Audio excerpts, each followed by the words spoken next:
Welcome back from the long holiday. Podium Broadcasting Network Gospel News hopes you found new significance in the resurrection of Jesus. Did you miss us? I am Sharon Ali, your anchor. Our top stories today comes from a holiday roundup. Priti Patel responds to Archbishop of Canterbury on Rwanda comments. Christians go viral after starting worship session mid-flight. Pope implicitly criticizes Russia over the Ukraine war. Christians in Ukraine mark Palm Sunday despite threat from Russian invasion. Iranian pastor temporarily released from prison. Crowds throng Seville as curb-free Easter processions return to Spain. A story from the United Kingdom starts it up. Priti Patel's response to the Archbishop of Canterbury on Rwanda's comments. Following criticisms from the Archbishop of Canterbury, the UK government has denied that it is outsourcing by sending migrants to Rwanda. The Most Reverend Justin Welby spoke out against the new proposals during his Easter sermon. He said the UK was subcontracting out responsibilities and that the move raised serious ethical questions. The £120 million scheme was announced last week, triggering significant criticism. Under the new plans, those who are deemed to have entered the country illegally will be transported to the East African nation of Rwanda before being able to apply to live in the UK. Reverend Welby added, "The details are for politics and politicians. The principle must stand the judgment of God, and it cannot. It cannot carry the weight of our national responsibility as a country formed by Christian values, because subcontracting out our responsibilities even to a country that seeks to do well, like Rwanda, is the opposite of the nature of God, who himself took responsibility for our failures." His sentiments were echoed by his predecessor, Dr. Rowan Williams. In an interview with Times Radio, the former Archbishop of Canterbury said, "Is the policy sinful?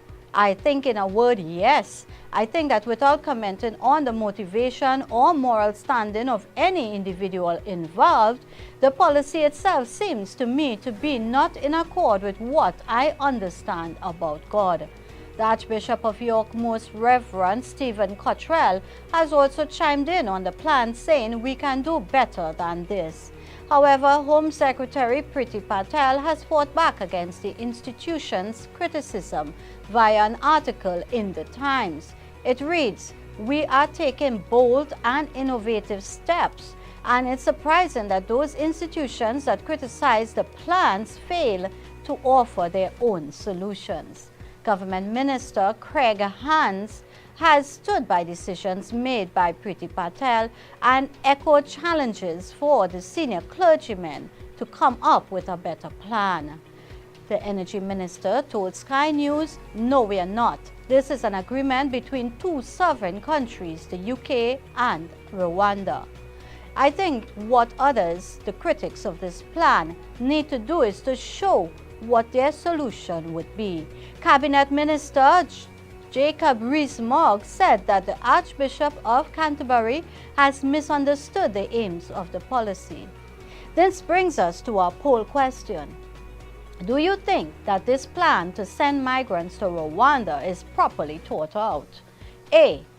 People are trying to get out of the countries like Rwanda for a reason. B. Yes, it is innovative and can work. C. It will be like out of sight and out of mind. Make sure to send in your responses. We eagerly await that.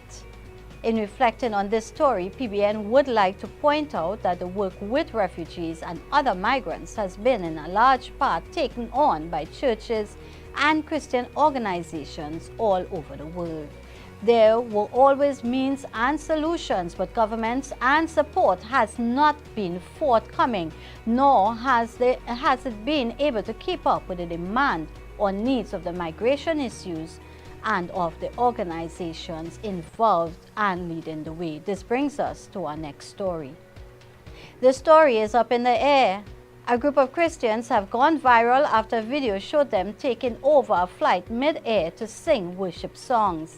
Posted by Jack Jens Jr., who runs a Christian organization in the U.S. city of Philadelphia, the video has more than 200,000 viewers and has provoked mixed reactions among social media users. The video shows a man playing How Great Is Our God by Chris Tomlin, together with other passengers spread across the plane.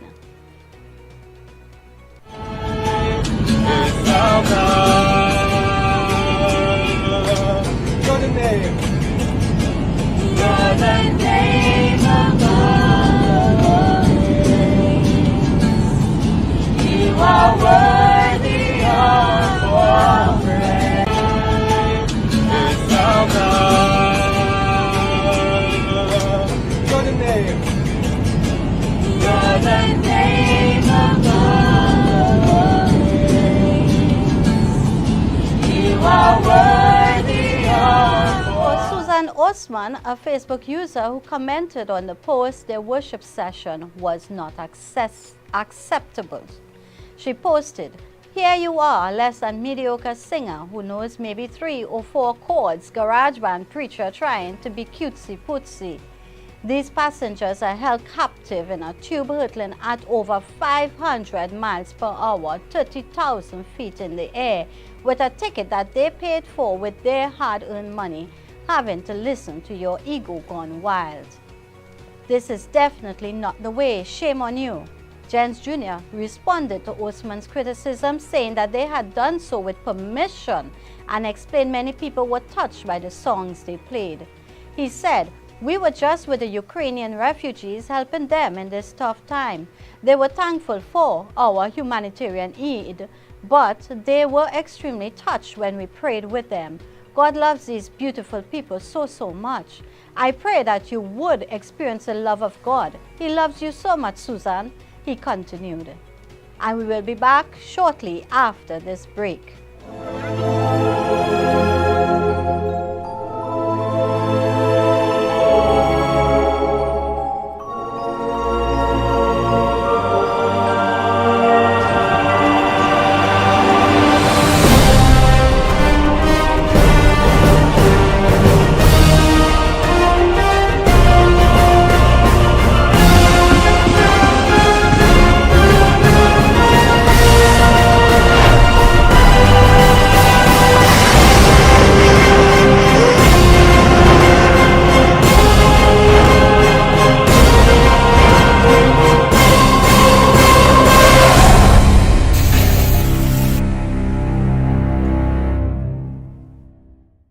Tuning live for Ever Increasing Voice Ministry.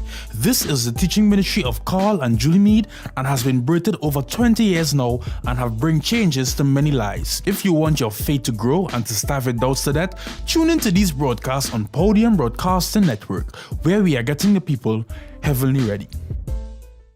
Are you excited? Well, I'm excited. Get ready as I come to you with Boys to Men every day at 11 a.m. on Podium Broadcasting Network. With me, your host, Alex George.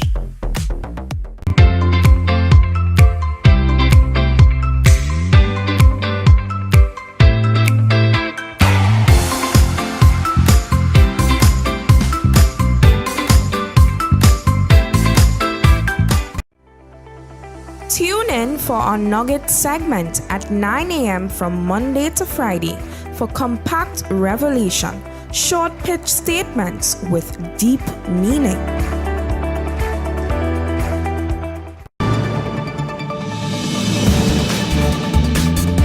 We are back with more from PBN Gospel News. Our next story is on the Pope's Easter criticisms of Russia over Ukraine. Pope Francis said that Russia has dragged Ukraine into a cruel and senseless conflict and urged leaders to strive for peace as he marked what he called an Easter of war on Sunday. The 85-year-old Pope made a comments in his address entitled Urbi et Orbi, which means to the city and the world. Traditionally, it has been an overview of world conflicts. He spoke to about 100,000 people in St. Peter's Square.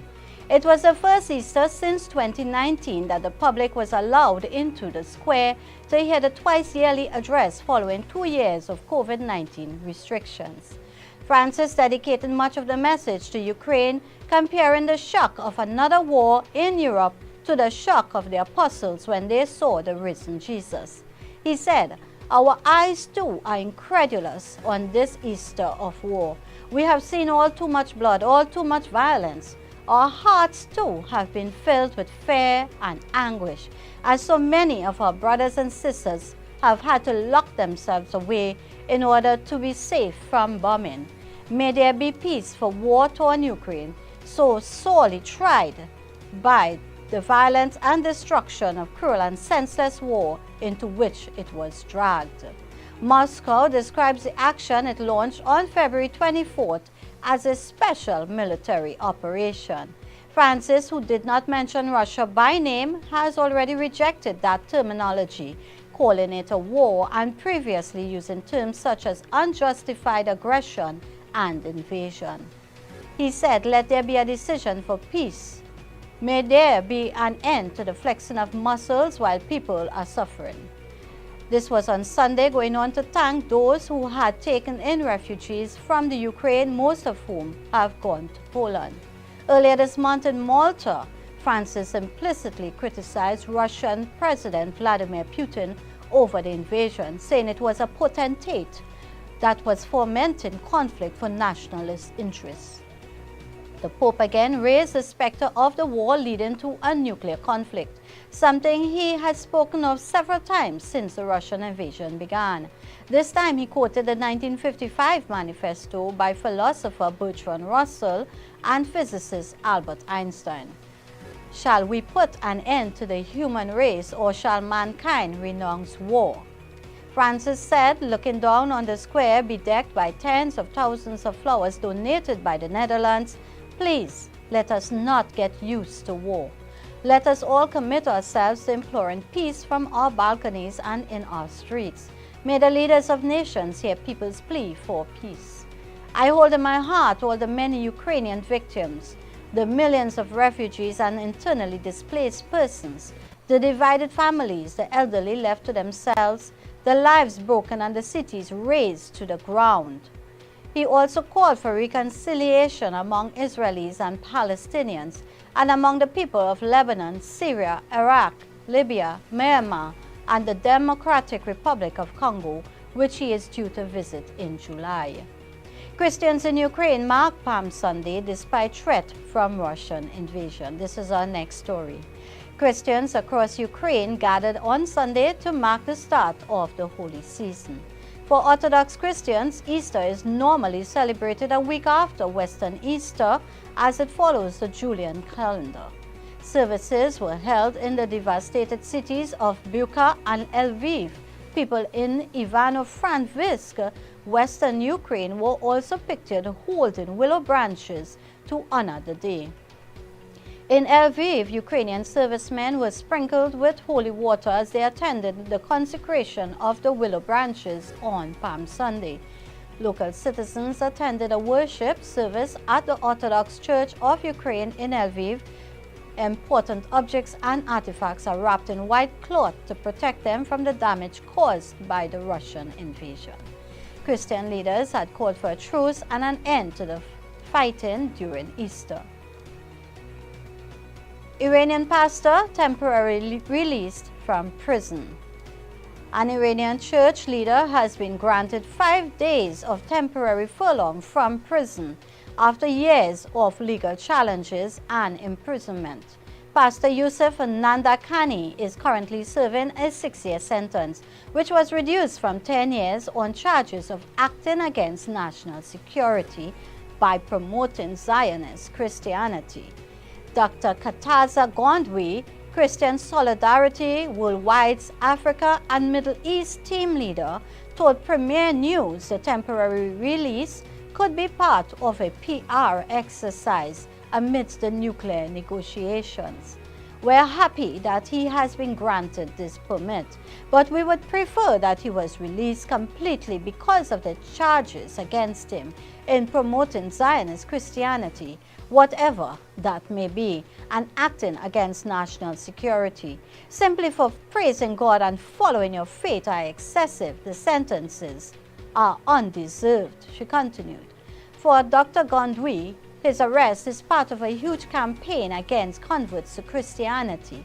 A lot of people will know of Pastor Yusuf Nandakani from earlier this decade, should I say, because he had actually been almost sentenced to death. He was going to be executed for apostasy.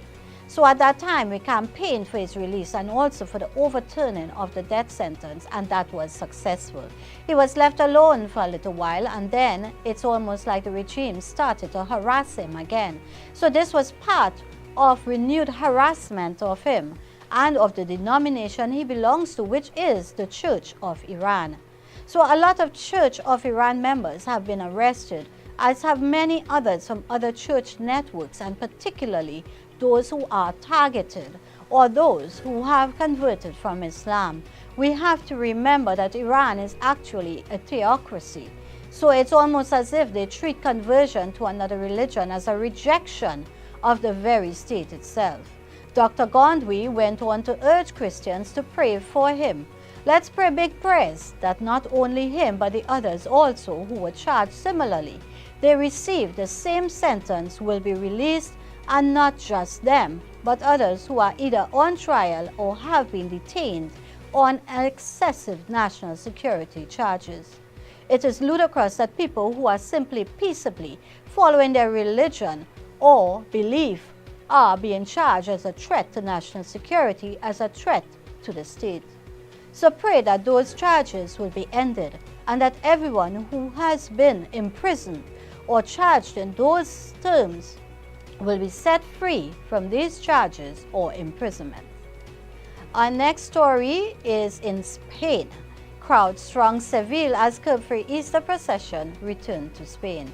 For the first time since the COVID-19 pandemic began, crowds thronged the streets of Seville as one of Spain's most iconic Easter processions wound its way through the city from midnight free of social distancing curbs. Known as La Madruga or the Dawn, the procession features penitents who wear pointed black hoods and carry a float of the Virgin of Hope of Macarena from the city's cathedral. Ignacio Suarez, a 70-year-old truck driver, told Reuters, "We were waiting for the pandemic issues to be over to come to these types of events." Tens of thousands of people usually attend the city's parades, which take place throughout Holy Week, and where centuries-old brotherhoods of the faithful carry effigies of Christ or the Virgin Mary laden with candles and flowers. All of Spain's traditional Easter processions have been cancelled since 2020 due to the pandemic. The country imposed one of the world's strictest lockdowns at the start of the pandemic, but most curbs have been gradually withdrawn after COVID infection levels dropped. PBN also learned that Muslim migrants tried to block Easter procession in El Vendrell, Tarragona, Spain, and attacked police who tried to get them to allow the procession to pass. This video by Carlo Augusto tells it all. ¿Y las niñas? Quietas aquí.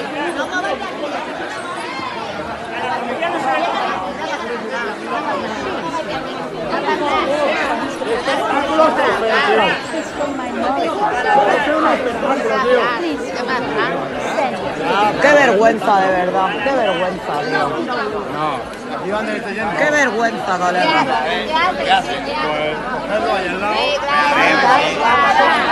¿Quién es? This is Podium Broadcasting Network's Gospel News, encouraging you to be fervent in prayer over the situations presented today. Our stories are mostly from Christian Premier News. Thank you. This is the month of resurrection, and we remind viewers to share, like, or comment on the programs. Be educated, be inspired, be the evidence of Christ. Now, if you are inspired by the vision of PBN's Gospel News, you can participate in the building of our upgraded facility by sewing. The local bank account with First Citizens Bank is 287-2426. International viewers can email us at pbntrinidad@gmail.com. Thanking you for viewing with us. I am Sharon Ali, Podium Broadcasting Network's Gospel News.